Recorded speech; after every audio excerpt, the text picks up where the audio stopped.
discussing old tables about Newton and described by Professor Haralick.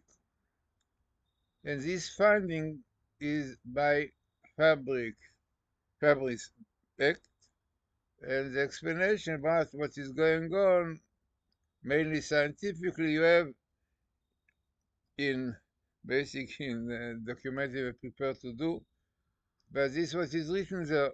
The kind of cable is a good example to illustrate the different kinds of results that can occur with a change in protocol. Okay.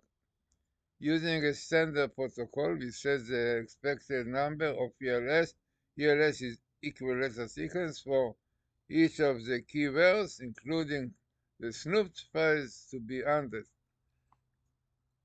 With the protocol, the maximum skip search for the key word for the word chok, which is in English law, is 6, and thus the skip 12 ELS for chok for law in the above table is never found.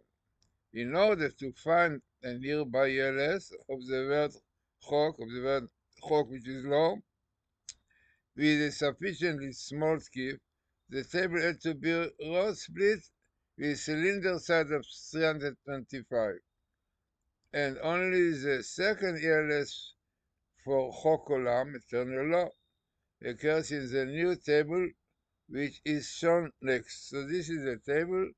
You can see it Newton, right? And Chok Meshicha, law of gravity. Then on the right side, you have eternal law. And all this you can see is a table, right? The location you can see is here, and exactly the verse and the chapter and the book. Everything is there. So the book is number 4, chapter 4. And then the verse. Okay, but basically you have here all these words, Chocolam, eternal law, Newton, and Chok Meshicha, the gravity law. So, Professor Haralick carries on explaining the cylinder size is 3 to 5.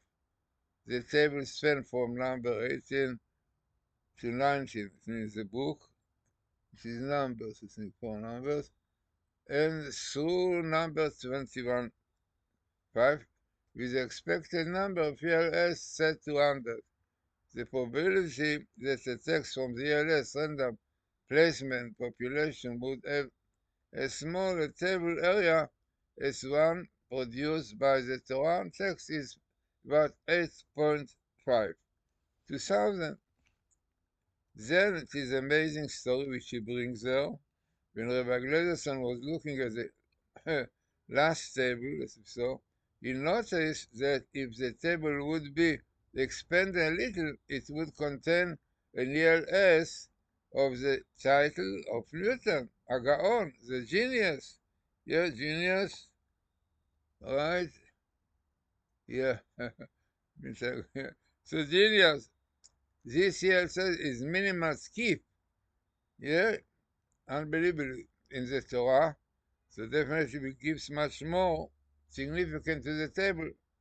The developed is shown next. Now, yeah, so must know that the fact that the genius is minimal in the whole Torah, exactly in Newton, is something, because I mentioned many times when you have minimal and best meetings, definitely in this case, Newton, the genius, definitely is very significant. And here you have the same thing, Chok Olam and law of gravity, everything come here. With additional word was Agaon. You can see Agaon, yeah, in green, and this is amazing, minimal zero Torah. So they will give lots of power and meaning to this table. The ceiling side is 30 to 5, the table span from number 18 exactly through number 5. When Mr. Becht I saw what Rabbi Glazerson added to the table. His intuition was inspired, and remembering that Newton was a believer in God. It is famous. He believed in God. Even he also indicated that there are codes in the Torah, but he didn't have the program. It was difficult, but he clearly mentioned that there is such a phenomena indicated in the Torah. And here is of the key verse, Ma'amin, believer. No. So he had also believer. So he found a genus, believer, beautiful table, which the developed table is shown next. So here you can see Newton, the Gaon, the genius, who is a believer in God, a second believer, and he found out about he brought to the world the Chok HaMeshicha, the law of gravity, which is eternal law. So all this comes, the cylinder size is 3 to 5, the table spans from 0 to 19 in number, two numbers. Okay, so this is interesting part of the Deuteronomy that we intend to bring, and also shows, as Professor Haralick mentioned at the beginning, that this is really a very interesting example, yeah, to see what Bible codes are, what Torah codes are. As he said, yeah, this kind of table is a good example to illustrate the different kinds of results that can occur with a change in protocol. I mean, exactly what we saw when genius was added and when the believer added, very, very significant table came out of it. Yeah. So interesting, no doubt, about the Torah code, beautifully explained by Professor Haralick.